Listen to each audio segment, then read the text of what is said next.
J'avais une intro en tête depuis 2 jours. Pour cette vidéo-là, hein, je l'ai zappé complètement. J'en ai une toute faite pour toi. Pourquoi ce pull?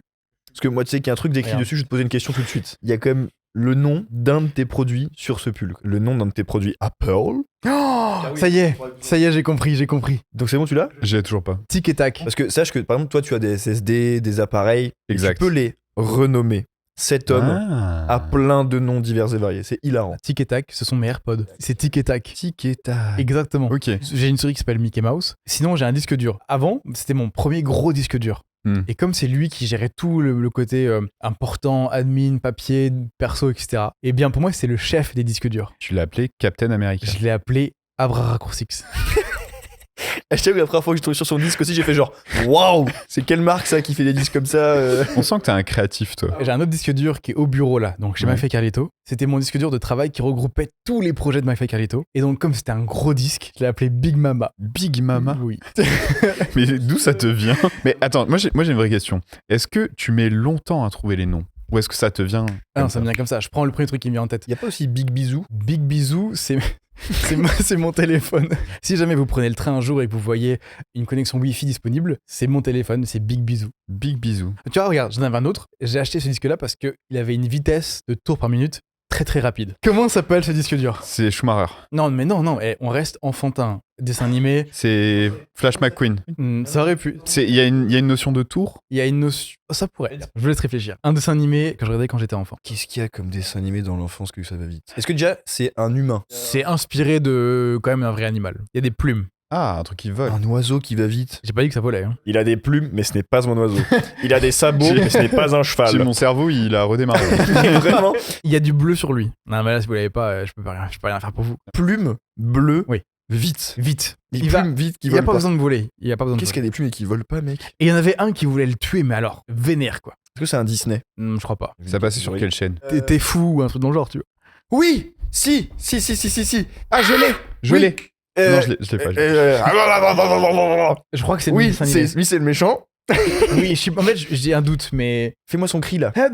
Oui, c'est bon, je l'ai. je suis Mec. pas sûr que c'est le même dessin animé. Et l'autre, c'est quoi le bruit qu'il fait, le bleu là? Il fait un bruit, il fait. Mais non, ça c'est Woody Woodpecker. Ça, Oui. c'est Woody Woodpecker. Bah c'est ça. Mais c'est pas du tout le même. Bah c'est pour ça que je t'ai dit j'ai un doute. Ah, Mais toi, non, tu parles il du fait tigre de tut-tut. Tasmanie. Et l'oiseau, il fait mut mut. Et là, oui, Woody c'est celui-là. c'est celui-là. C'est Bip Bip et le coyote. Bip C'est bip. Bip Bip. Non mais Woody Woodpecker, C'est pas c'est Woody l'oiseau. Woodpecker ou Bip Bip? Non, Woody Non. Woodpecker, c'est l'oiseau qui Il fait fait. tuc tuc tuc tuc tuc. Et celui qui fait. Bah, dans ma tête, Bip Bip c'était Woody Woodpecker. Non, bip bip bip, c'est Mm-mm. bip bip. Ah, Bip mais c'est bip. pour ça que je vous disais, j'avais un doute sur le Taz. Ah. Parce que je vais mélanger les deux. Et d'ailleurs, il s'appelle bip bip parce qu'il va très vite. Et bah Bip Bip, pour moi je fais ça pour Bip Bip, mais en fait c'est Woody Woodpecker. Mais en même temps il va très vite Woody Woodpecker aussi. Attends, le disque dur, le rapport. Mon disque dur, il tourne très vite, comme Woody Woodpecker qui court très vite. Du coup, depuis tout à l'heure, on cherche bip bip, alors que c'est pas celui qui. Tu l'as appelé Woody Woodpecker ou Bip Bip? Je l'ai appelé Woody Woodpecker. Non, mais Woody Woodpecker, il est pas connu pour être rapide, il est malin. Bon merde.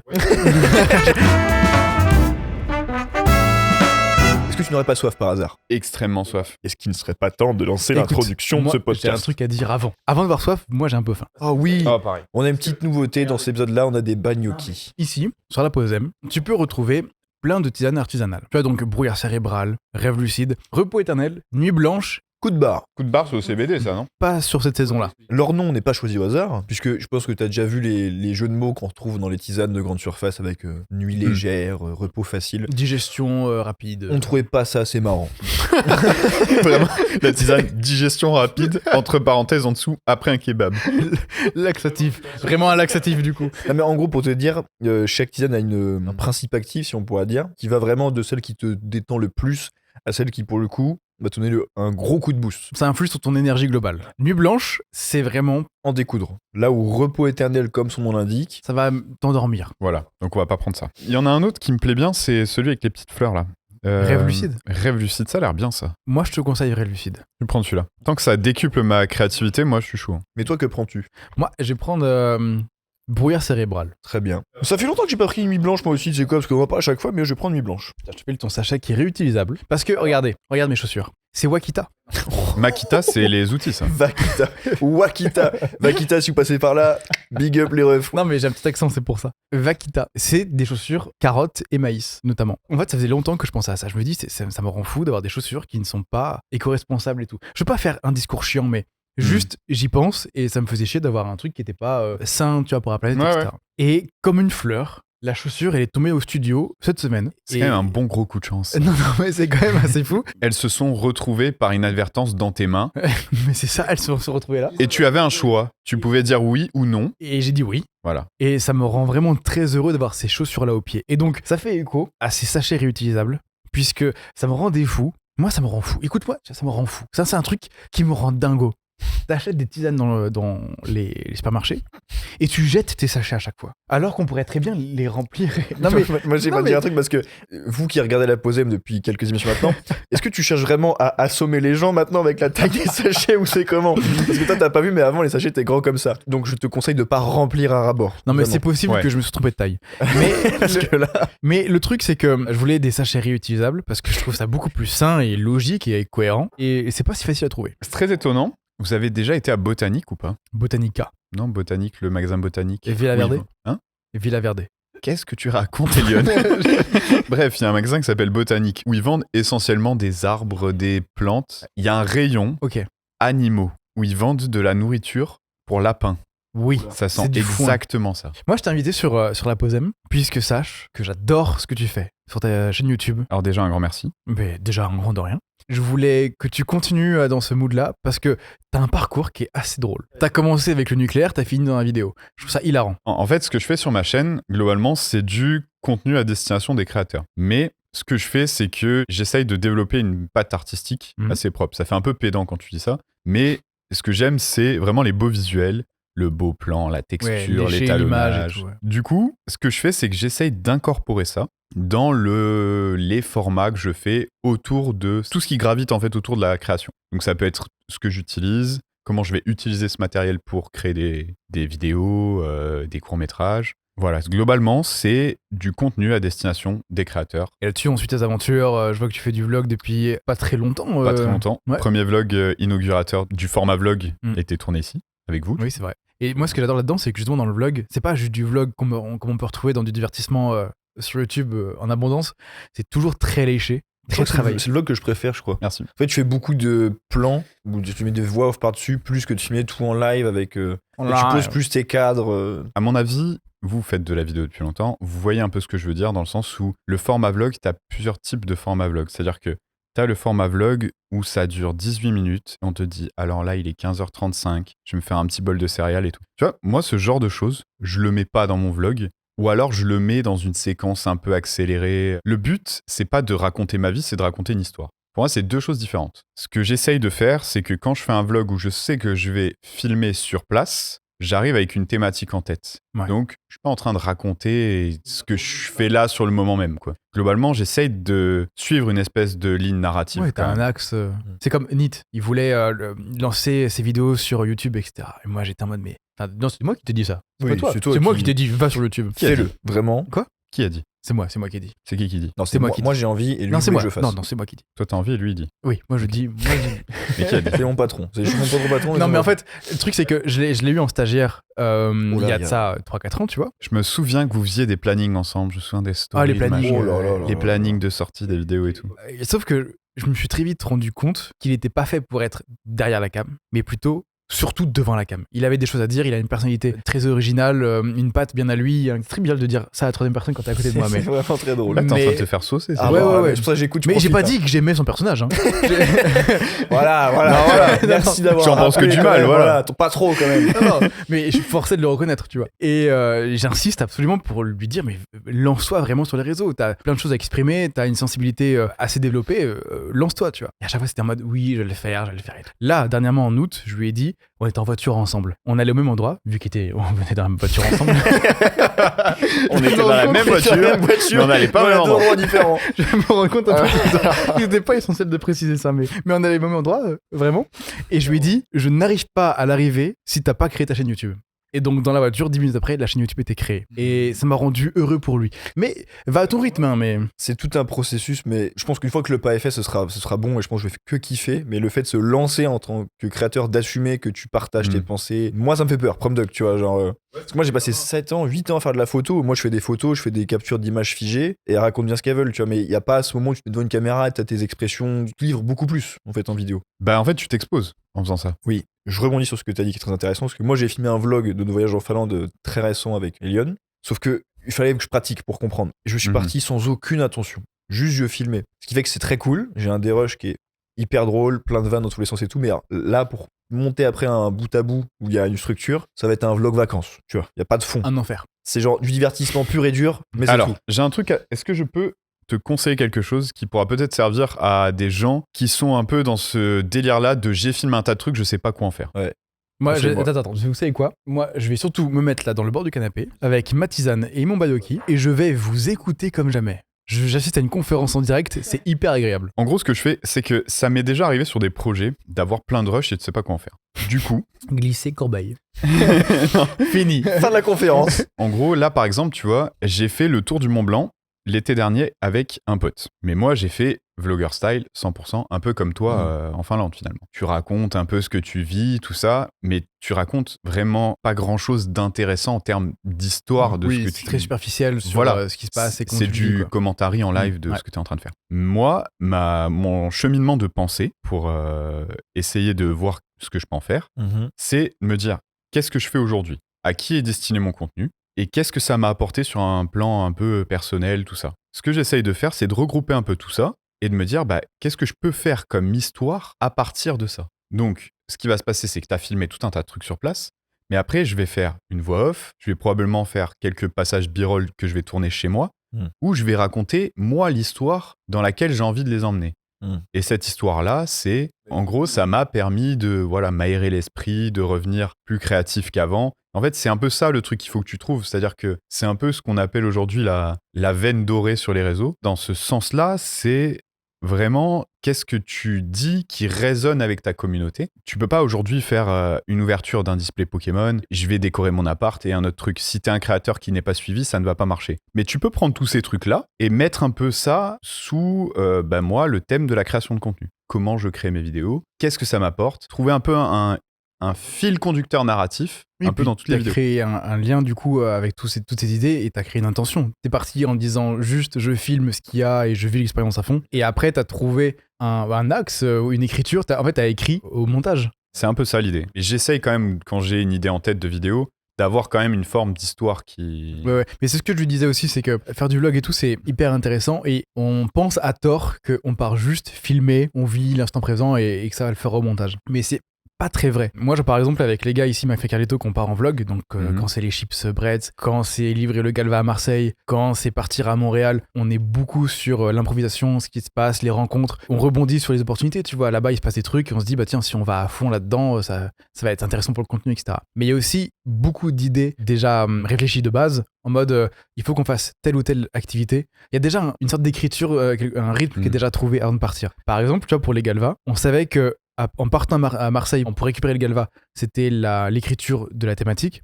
En revanche, là-bas, pour le divertissement, il fallait qu'on teste le meilleur resto et le pire hôtel. Donc, on savait que dans un truc vlog, on avait déjà ces bases-là, un peu comme des checkpoints sur lesquels tu peux te baser pour avoir une vidéo qui est rythmée et divertissante. Et tout le reste, c'est du bonus, c'est de l'opportunité. Et ça te fait une belle vidéo où t'as l'impression qu'il se passe 1000 trucs, alors qu'en vrai... En fait, ça fait assez authentique dans la manière dont c'est filmé. C'est-à-dire que tu vas suivre les gars, où est-ce qu'ils vont aller et tout ça. Mais c'est quand même réfléchi en amont. C'est-à-dire qu'il y a quand même une histoire, puisque tu vas les suivre. Ils vont aller dans un endroit précis. Ils ont des choses qui sont déjà planifiées sur place. Mais après, le talent aussi et le talent d'animation fait que ils arrivent à t'emmener en plus. Donc ça, c'est un gros plus. Moi, c'est pour ça que je vous invite déjà à voir ma première vidéo sur YouTube, qui est le vlog de notre voyage en Finlande avec Elion. Mais pour te dire, en vrai, quand j'y repense, il s'est passé un nombre de choses pendant 7 jours qui font que t'as plein de contenu mais qui n'était pas prévu. Mais tu vois, par exemple, justement pour rebondir à ça, il y a un truc justement, moi, avec les gars, parce que c'est moi qui filme tous les vlogs avec les gars, je suis témoin de ce qui se passe, je suis témoin de leur manière d'animer, de rencontrer les gens, de discuter, de rebondir sur des choses, etc. Quand on est parti en Finlande, on a fait une petite visite dans un parc naturel, et il y avait un petit foyer de feu, de camping, avec plein de bûches à côté dans une cabane, et je me suis dit, mais on peut pas partir d'ici sans faire un feu dans la forêt, dans le parc naturel, profiter du cadre de la Finlande, de la neige par terre, etc. Et donc Nick Nick. Pardon. Oh là, ça commence les mauvais jeux de mots. Et donc Nick est parti préparer le feu pour la partie feu de camp. Et comme il y avait une hache dans le petit cabanon, j'ai dit à un autre pote qui était avec moi, vas-y, on part chercher un sapin pour Noël. Mec, une expédition, t'as peur, hein, vraiment. Mais parce qu'il y avait une hache qui était là. Mais tout ça, c'était autorisé ou Non, mais on s'en fout. Rien C'était d'illégal. complètement illégal. Non, mais- ce que vous êtes en train de faire. Un détail important de pourquoi on faisait un feu, faut savoir un truc, c'est qu'en Finlande, il fait nuit à 15h30. Et vraiment, on a marché 45 minutes pour arriver jusqu'à ce petit lieu qui était une aire de camping. Donc on s'est dit, Non, mais le feu était autorisé, il y avait un cadre le pour feu, ça. oui, il y avait vent un et tout. petit réceptacle en métal. Sauf qu'en gros, on s'est dit, venez, on fait un feu à 45 minutes de marche à pied de la voiture et on rentre On rentre dans quand la il fait nuit, en pleine forêt, en parc naturel. Non, mais on pouvait pas ne pas le faire. Et donc, on part chercher un sapin avec mon autre pote, mais vraiment en mode bûcheron. Donc, on part avec la hache, on choisit le sapin au hasard, en mode qu'est-ce qu'il y a bien dans le salon et tout. Et dans ma tête, c'était vraiment genre, on ne peut pas partir d'ici sans ramener un sapin dans le chalet pour fêter Noël. Mais on est le 6 novembre, hein, donc vraiment pas du tout dans la période de Noël. Oui, encore. on n'est pas. C'est pas le 25 décembre. Quoi. Pas du tout. Et donc, on va chercher le sapin, on le coupe, on le prend sur l'épaule, on part avec sur l'épaule, mais c'est hilarant déjà comme truc. Et sauf qu'il faisait nuit quand on est arrivé au niveau du feu. Et je me suis dit, mais on va vraiment avoir peur de ouf, on va pas rentrer. Et en plus, moi j'ai un côté, j'avoue, j'aime bien le côté mode de vie ancestral. Et ça me faisait chier l'idée de rentrer dans un chalet avec le sapin sur le dos, tout en s'éclairant avec la lampe torche du téléphone. Oui. Ça va pas ensemble, tu vois. Ça fait pas rêver. Faut fabriquer une torche. Et justement, et la veille, j'ai remarqué que l'écorce de bouleau, ça cramait très très bien, très très vite. Et toutes les bûches qu'on avait, c'était que du bouleau. Donc, pendant qu'ils profitaient de leur petit feu, moi j'ai pris mes écorces de bouleau, j'ai pris une branche un peu humide pour pas que ça crame. Et donc, ils se foutaient de ma gueule à côté Non. de moi. Si. On se foutait pas de sa gueule. On Si, était en train de lui dire, par contre, là, il va faire nuit, il faut qu'on parte. Et lui, il faisait un petit truc. Moi, Il j'étais emballait, mode, il emballait son poteau, comme ça, il faisait des nœuds avec du bois. On était là en train de faire. Bon, bah, taux de réussite 0%. 0%. Ils se foutaient de ma gueule. Moins 1% de taux de réussite. Je fais cramer ma torche. Elle a tenu 30 minutes, au moins. Vraiment? Un quart d'heure, déjà, c'est Non. très bien. Mais un quart d'heure, c'est déjà très bien. C'est- en non, vrai. mais c'est énorme. Mais Un quart d'heure, c'est déjà énorme. 30, ça serait Mais vraiment. ça faisait de la lumière? 22 minutes. Non mais ça nous a éclairé comme jamais. Mais tu vois tout ce truc là, alors c'était génial, on a vécu un moment, on a créé un souvenir qui était génial. On a vécu un moment qui était hilarant.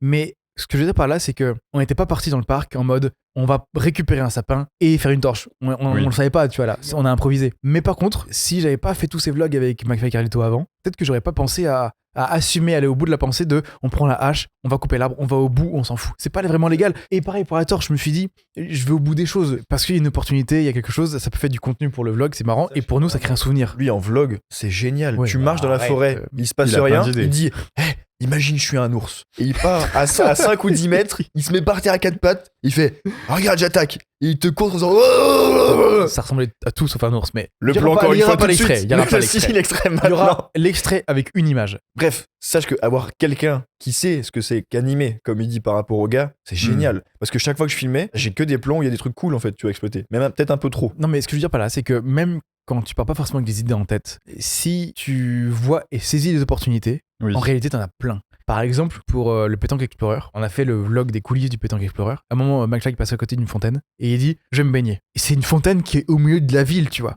Et on a une séquence vraiment où il se baigne dans la fontaine. T'as plein d'opportunités. Et ça te crée des souvenirs. Mais c'est là où je pense que le vlog comme le tien, qui est plus écrit au final, quand tu veux pas faire celui-là mais plus du vlog live, c'est là où il faut ce talent d'animateur c'est un juste milieu. Oui. C'est un juste milieu entre les deux. Il faut toujours partir avec une base écrite pour savoir où tu vas. Mais je pense que là-dedans, il faut te laisser aussi cette porte ouverte à l'imprévu, à l'opportunité. Oui, mais après, la base écrite peut être de base se dire je vais rencontrer une situation aujourd'hui, il faut que j'improvise et que je rebondisse pour faire des choses intéressantes. Ça peut être ça en fait de base. Tu vois, par ouais. exemple, quand je suis parti en Islande pour faire mon jeûne hydrique, donc j'ai pas mangé pendant 5 jours. À la base, c'était un road trip, mais je me suis dit faire une vidéo de road trip.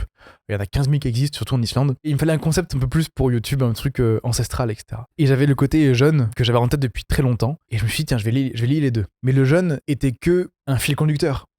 Quand tu regardes la vidéo, il n'y a pas que le jeûne, tu vois. Il y a aussi tous les beaux plans, les paysages, il y a les Oui, bah, en tant réactions. que vidéaste, si tu veux tout. faire des beaux plans, des belles images, il y a plein de trucs qui se passent à l'intérieur de la vidéo. J'avais une trame écrite de il me faut tant de choses précises dans ma vidéo pour que ça tienne le coup, enfin, pour que la structure soit cohérente. En revanche, dès que j'ai ça, le reste, c'est que du bonus, c'est que de l'éclat, c'est que de l'opportunité. Et t'es sûr d'avoir une vidéo qui marche derrière, tu vois. Enfin, qui fonctionne en termes de structure et qui tient la route. Je suis assez d'accord avec toi. Déjà, j'ai une question. Ouais. Est-ce que tu penses que faire des tournages avec McFly et Carlito, déjà, ça t'a un peu apporté, ça t'a un peu ouvert les yeux par rapport à toutes ces opportunités Ah bah carrément, mais Parce qu'en fait, j'ai l'impression que c'est un peu comme quand tu fais du piano ou quoi, ça déclenche, t'as un peu des automatismes. Quand tu vois un truc, il y a un truc qui se passe dans ton cerveau et tu te dis, tac, là, une opportunité. je pense pas que c'est un déclic dans ce genre-là.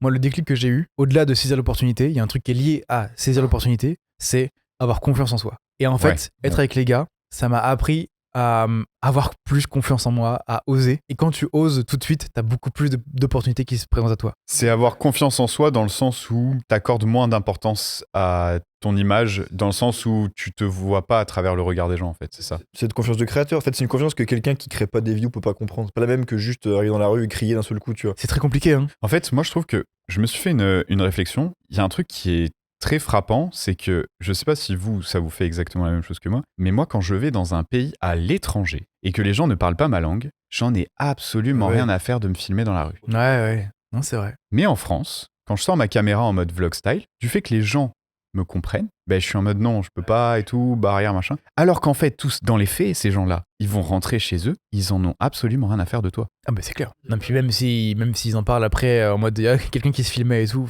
Mais c'est un entraînement. Déjà, juste, je sais pas toi, hein, le fait d'humaniser un peu la caméra, de plus la prendre pour un objet. Parce que des fois, moi, quand je commence à parler pour les premières fois à une caméra, tu parles pas à quelqu'un, tu parles à un objet. Ça se ressent direct dans l'attention. Oui, ça se voit, ouais. C'est dur de se projeter dans le fait de parler à quelqu'un qui va te regarder plus tard. Ouais, un truc très simple. Mais moi, je trouve que les caméras sont bien faites pour ça. C'est que quand je regarde un objectif, là, ma caméra qui est en face de moi, je trouve que l'objectif ressemble beaucoup à un œil. J'ai l'impression de parler à un cyclope. Et je te jure que c'est ça. J'ai l'impression de juste regarder quelqu'un dans les yeux.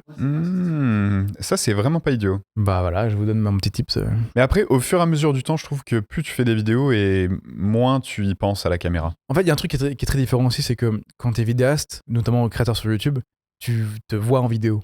T'es pas juste filmé.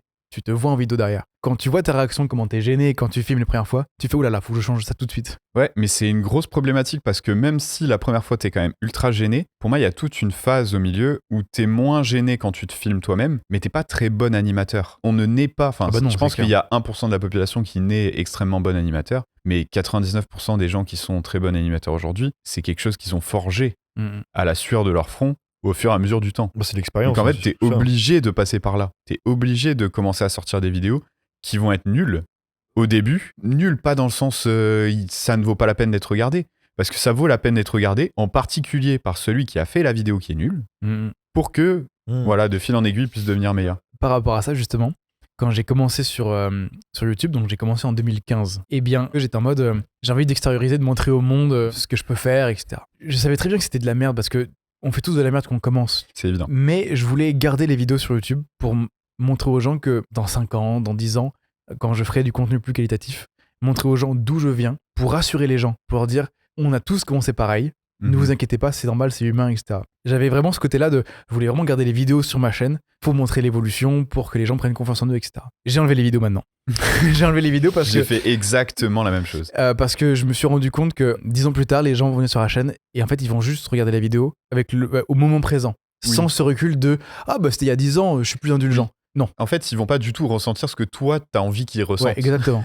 Et donc, c'est pour ça que je vais dire, c'est nul. Donc, je les ai enlevés, je les ai mis en non répertorié pour moi, parce que je les garde en perso parce que. Il faut archiver, c'est important, faut pas supprimer. Bien sûr. Mais je trouvais que c'était moins cohérent de garder ça sur YouTube. Mais par contre, oui, j'ai plein de vidéos que je pourrais mettre en public qui sont mes.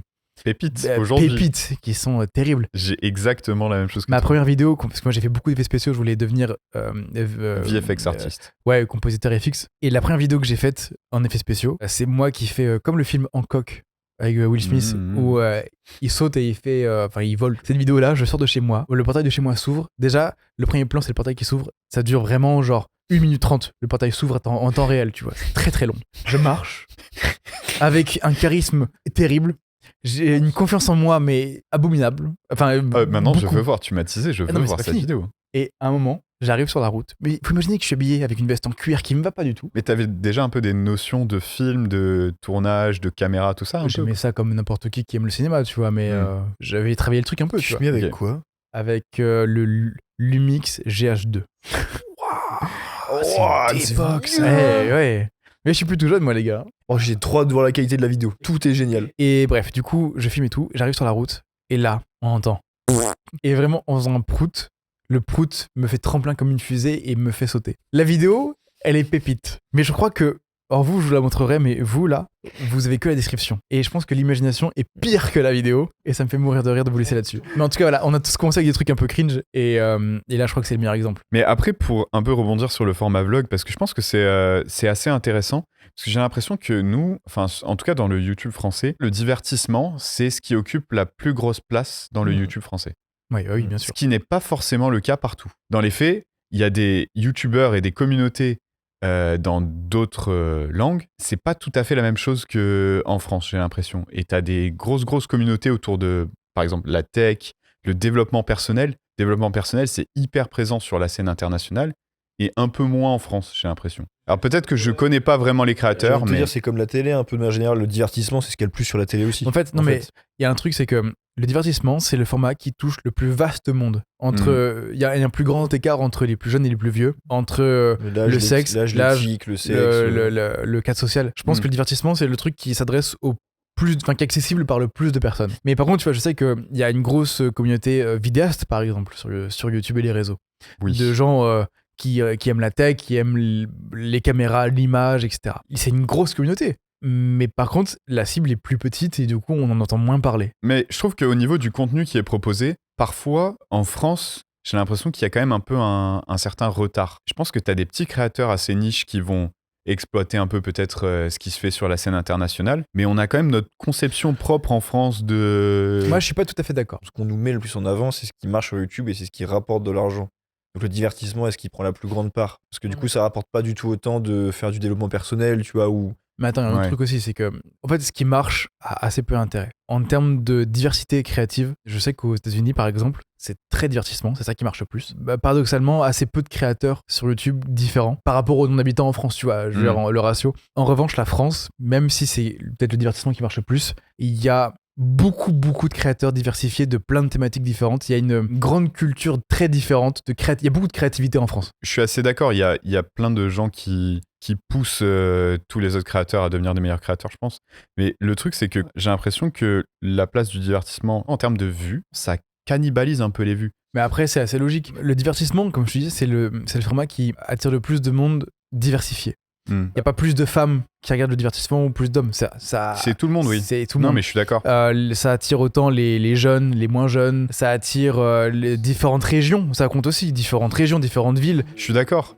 Mais alors, tu vois, pourquoi, pour moi, le créateur de la décennie, ça a été un créateur tech, tu vois. C'est MKBHD qui a été élu créateur de la décennie, tu vois. Je connais pas du tout. Alors que, voilà, personne ne le connaît. C'est là où moi, j'essaie de swifter.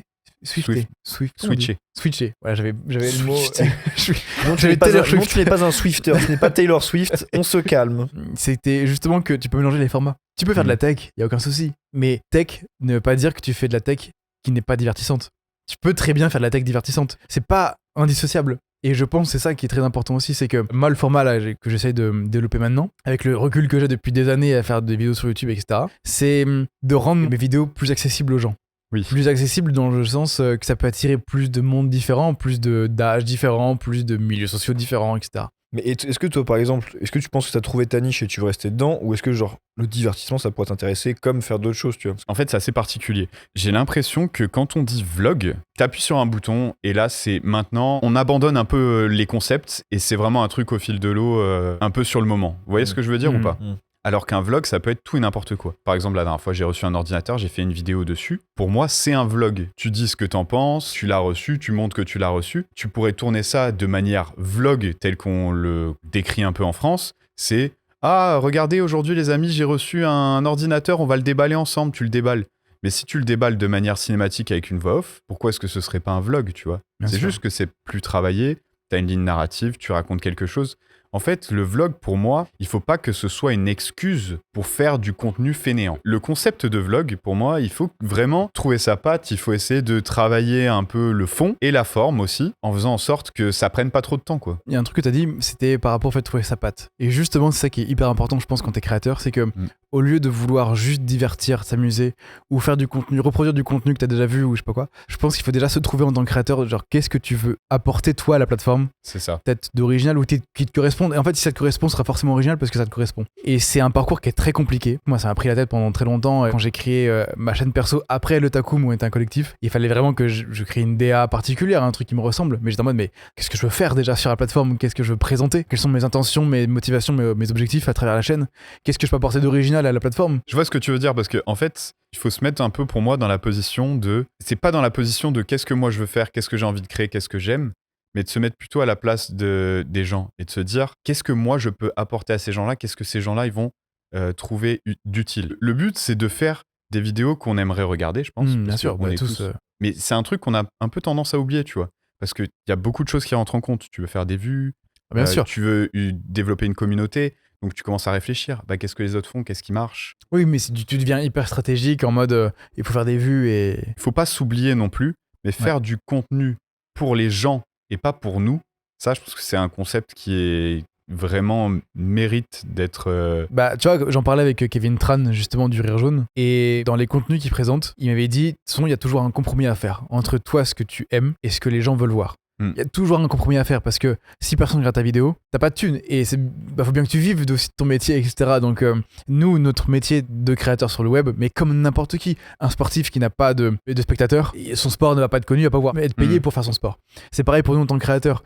Si on n'a pas d'audience, on peut pas en vivre. Là, ma chaîne n'est pas monétisée parce qu'il y a trop peu de monde. Et donc t'es obligé de réfléchir dans ce truc-là pour toucher un peu de personnes pour pouvoir aussi être libre financièrement pour pouvoir vivre de ta création et prospérer là-dedans. Ouais, je suis assez d'accord. Ça peut aussi aider quand tu es dans le processus de création de la vidéo. Par exemple, quand je reçois un ordinateur, on va prendre cette vidéo en exemple. Je reçois un ordinateur. Moi, je me dis, c'est trop bien, ça va être, pour le montage, ça va être plus rapide, il y a plus de stockage, mettre plus de trucs dessus, tout ça. Mais si tu racontes ça premier degré, les gens s'en tapent. Ce que je me dis, c'est que j'ai un ancien ordinateur. Qu'est-ce qui peut intéresser quelqu'un qui serait là en train de vouloir acheter un nouvel ordinateur? Je vais lui comparer à l'ancien. Je vais lui dire, là, c'est tant de fois plus rapide. Si tu fais ça, tu vas avoir plus d'autonomie. En fait, ça te permet un peu de t'ouvrir et de te dire, le gars qui est derrière l'écran, qui était moi il y a 2 mois, qu'est-ce qu'il a envie de savoir? Mais je pense qu'il y a un truc aussi très important, c'est que dans le compromis qu'on fait, souvent, on a tendance à tomber là-dedans facilement, c'est de faire du contenu pour les gens et ensuite l'adapter à sa sauce. En mode,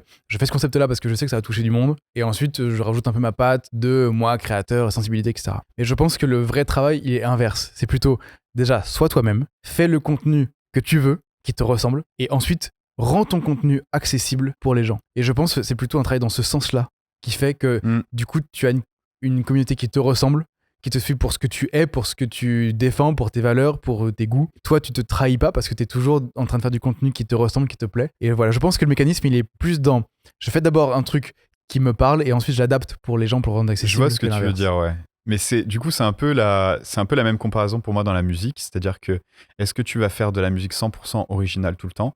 Ou est-ce que de temps en temps, tu vas t'autoriser à faire une reprise, par exemple, tu vois. Tu fais une reprise que tu adaptes à ta sauce, peut-être que les gens vont aimer. Tu as des gens qui font que des reprises.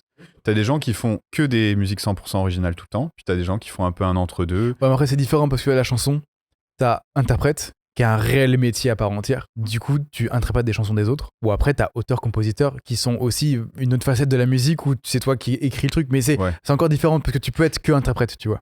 Tu peux être que interprète. C'est différent, mais oui. Bon, c'est différent dans la conception.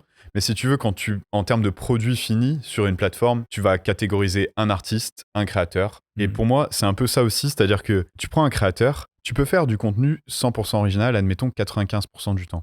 Mais aujourd'hui, quand tu pars de rien, quand tu es un créateur et que tu ne pars pas avec des avantages injustes, c'est beaucoup plus difficile de, je pense, s'établir. C'est-à-dire que... Attends, je crois que je te comprends pas quand tu dis avantage injuste. C'est-à-dire que, admettons, tu nais et tu es un orateur exceptionnel. Ça va être beaucoup plus de créer du contenu original et de faire en sorte que les gens ils soient attirés par ta personnalité, admettons. Mais si t'es un gars un peu random comme moi, tu vois. Mais t'es pas juste quelqu'un de random. T'as quitté le nucléaire pour devenir vidéaste et créateur avec une patte ciné. Enfin, t'es pas random. Je suis pas en train de me jeter des fleurs en disant j'ai passé des centaines d'heures à bosser là-dessus. Concrètement, je l'ai fait. Donc, je sais que ça prend des centaines d'heures. Je sais que quand j'ai commencé, j'avais pas d'avantage injuste en mode... je suis un très bon orateur.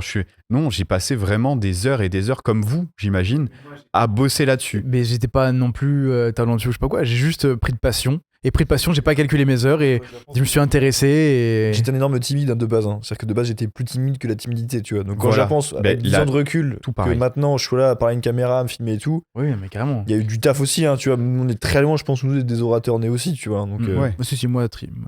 Je pense qu'Elion il est plutôt bon. Non. Tout ça pour dire que c'est du travail. Mais c'est de l'habitude, c'est de la routine. Ce que je voulais dire par rapport au type de contenu, où tu peux baser certaines de tes vidéos sur des concepts où tu sais qu'il y a une audience. Ma prochaine vidéo, c'est YouTube a changé ma vie. Mais on en a déjà parlé avant, c'est un concept qui n'est pas original. C'est-à-dire que je suis tombé sur quelques vidéos comme ça et j'ai dit, le concept pourrait être intéressant à exploiter tel que moi je le vois et dire ce que moi j'ai à dire, tu vois, par rapport à ça, par rapport à mon expérience. Mais je suis pas en train de copier-coller prendre des bouts de vidéos que les gens ont fait. Pour des créateurs qui se lancent et qui ont par exemple une petite communauté mais qui ont envie de montrer leur travail à un peu plus de gens, ça peut être un tremplin nécessaire et utile pour que plus de gens voient ce que tu es en train de faire et qu'ils se retrouvent dans ce que tu dis. C'est exactement pareil pour les chanteurs. S'ils sont personnes et qui font directement de la chanson originale, ça va être très compliqué de se faire un nom. Alors qu'un chanteur qui commence par des reprises et à travers les reprises il touche un public, il commence à planter quelques sons originaux là-dedans au milieu, eh bien il va trouver sa communauté plus rapidement, plus facilement. J'ai un mot à dire, attention, je transpose vraiment rapidement la situation d'un chanteur à la tienne. Bugarache, c'est Sylvain Durif ça. En tant qu'artiste chanteur, si tu fais tout de suite des choses originales, tu n'auras pas de public. Bugarache, c'est vrai que j'ai pas eu la transition tout de suite parce qu'il a fallu que ça monte au cerveau, mais c'est vrai. Le problème c'est que quand t'es un créateur, auteur et tout, t'as envie de faire des projets qui te stimulent créativement, etc. Ce projet-là, j'étais en mode, je sais que c'est un projet niche qui attirera personne et je voulais pas être reconnu pour ça. Je voulais juste, moi, m'amuser en tant que créateur, pousser les potards un peu plus loin. Là, je voulais vraiment me faire plaisir. Et donc, j'ai réalisé le projet Bugarache. C'est le nom de code Bugarache, puisque c'est pas le nom du projet. Rien à voir avec Sylvain Durif. D'accord, vous l'avez pas du tout tourné à Bugarache d'ailleurs. Non, pas du tout. Okay. Enfin, pas encore. Et donc, le nom s'appelle Les Gardiens de la Coperie. C'est un projet que j'ai déjà réalisé où Diego narre l'histoire, donc le chapitre 1, chapitre 2, etc., incrusté dans le chapitre de l'histoire qui a été écrite. Donc, on a tourné sur fond vert dans ce studio. Et à chaque chapitre que tu peux retrouver sur YouTube, tu peux écouter l'histoire en immersion dans le chapitre, donc visuellement, tu vas dans une grotte, à la montagne, etc. Aussi avec tout ce qui est bruitage. J'ai fait un gros sound design de toute l'ambiance. Ah oui, donc en fait, tu vis l'histoire à fond en immersion. Et c'est un projet hyper niche, d'une histoire complètement originale qui a été écrite pour le projet, donc personne n'a la ref. Titanesque aussi, C'est 14 épisodes, c'est un projet fat, mais par contre à faire c'est jouissif. Ouais. Mais par contre ça touche personne. Mais ça c'est un projet passion pour toi. Le technicien qui en lui est heureux, mais le spectateur qui va regarder n'est pas là. Ouais. Mais après je me dis, la série je la sors là, et peut-être que dans 1 an, 2 ans, 3 ans, ça se trouve à son public. Là en fait je bosse aussi sur une bande dessinée qui est adaptée de l'histoire. Et tu vois, peut-être en sortant la bande dessinée, je préfère écho et rediriger vers la série comme c'est une histoire originale, c'est intemporel. Donc je fais ça, je m'amuse en faisant ça. Et c'est une manière aussi de faire un truc original, tu vois, un format qui est pas déjà vu, un truc... Je suis d'accord, mais du coup, là, pour moi, c'est plus un projet que tu mets dans le projet passion, qui t'a apporté beaucoup sur le plan créatif, etc., parce que tu as pu t'exprimer à 10 000%. Mais c'est pas un projet sur lequel tu vas compter pour développer une audience. Mais c'est justement pour ça, c'est que même dans cette chaîne-là, où on est avec le podcast, il y a différents formats de vidéos. Il y a la Posem, qui est le format podcast qu'on fait là actuellement, qui ne touche personne, mais un petit peu quand même. Un petit peu. En vrai, si, un petit peu. Mais ça fait plein de rencontres et c'est hyper plaisant à faire. Il y a Unleash sur Super, qui est un format de dépassement de soi, d'immersion, de choses un peu épiques, etc. Et il y a le nouveau format qui est déjà diffusé depuis quelques mois maintenant, ça s'appelle Unleash sur Noob, qui est une version déclinée de Unleash sur Super, mais de manière plus divertissante, plus accessible pour les gens. Ouais. Et tu vois, là-dedans, il y a le projet qui attire les gens, et ces projets qui attirent les gens vont pouvoir les rediriger vers d'autres formats plus créatifs. Du garage, c'est pas un projet où tu crées ta communauté. Du garage, oui. C'est des projets où, en fait, quand t'as une communauté, ça te permet de proposer d'autres types de contenus aussi, justement. C'est la bonne surprise pour les gens. Exactement, c'est la bonne surprise. Et ça, il en faut.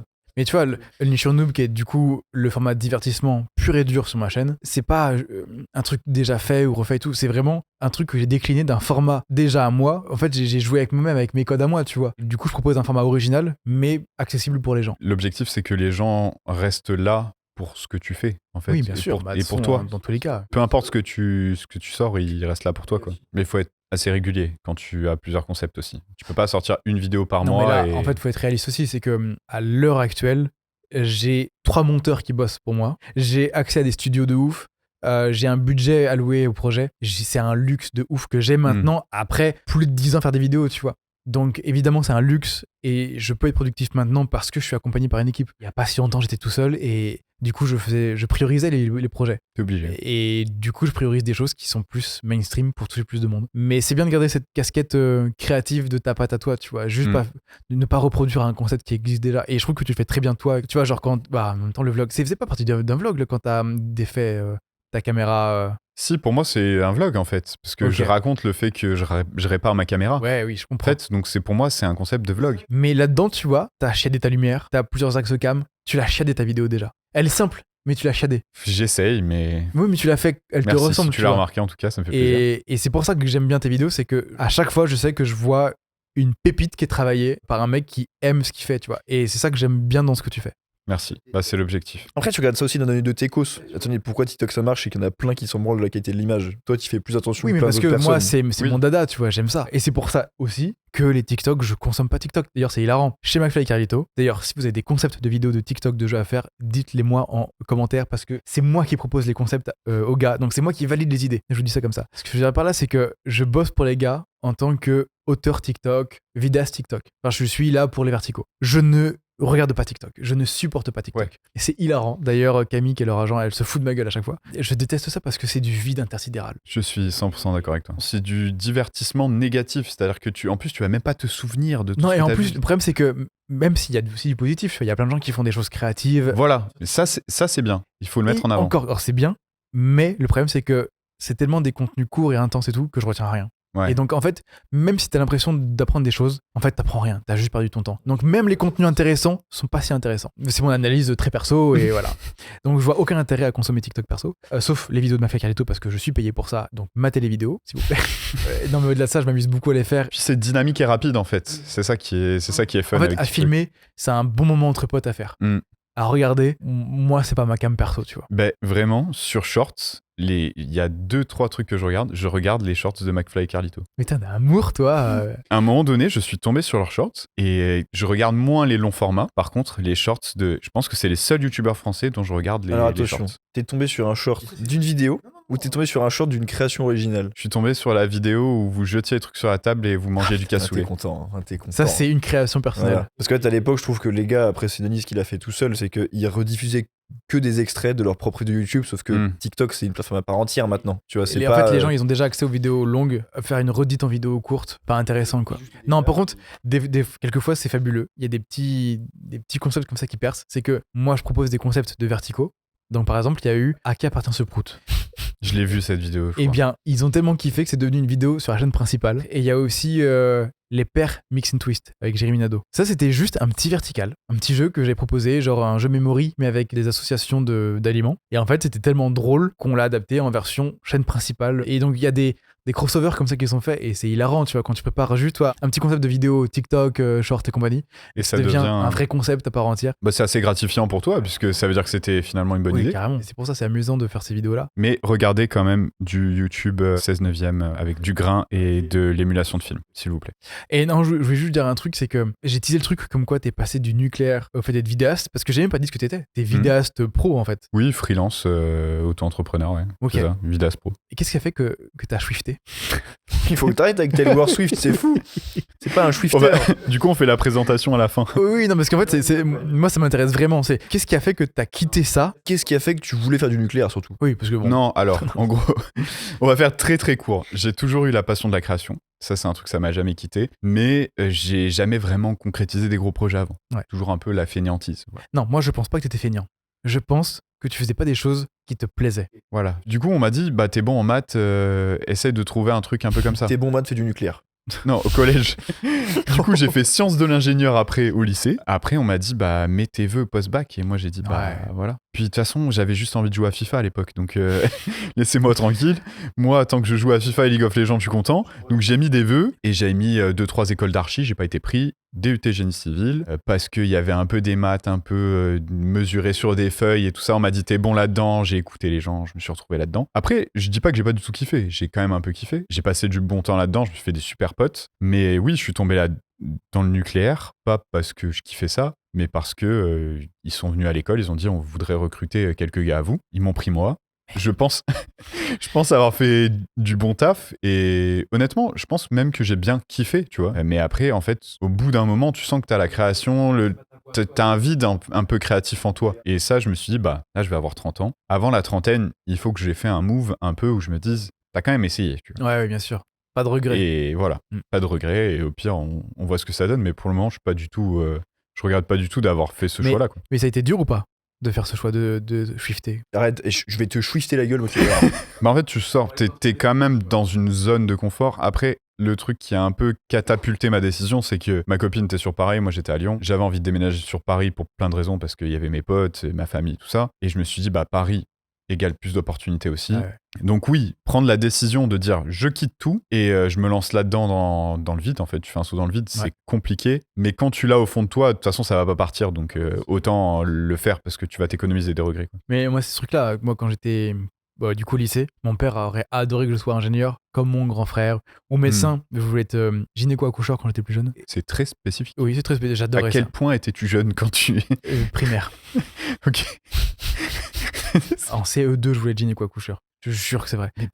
En fait, à la médiathèque. Mec, j'ai le BAFA, hein, j'ai des gamins. Jamais à cet âge-là, il m'a dit gynéco-accoucheur. Non, en fait, on allait à la médiathèque, tu vois, pour avoir des bouquins. J'ai lu tous les livres qui parlaient de ça, de reproduction, de machin. C'était passionnant, j'adorais ça. Ça a été quoi le twist, du coup? C'est que ma sœur a fait médecine, mon frère a fait médecine, mon petit frère a fait médecine. Pas calmé. Et en fait, j'ai vu à quel point il bossait et tout. Et j'étais en mode, je peux pas faire ça. Flemme.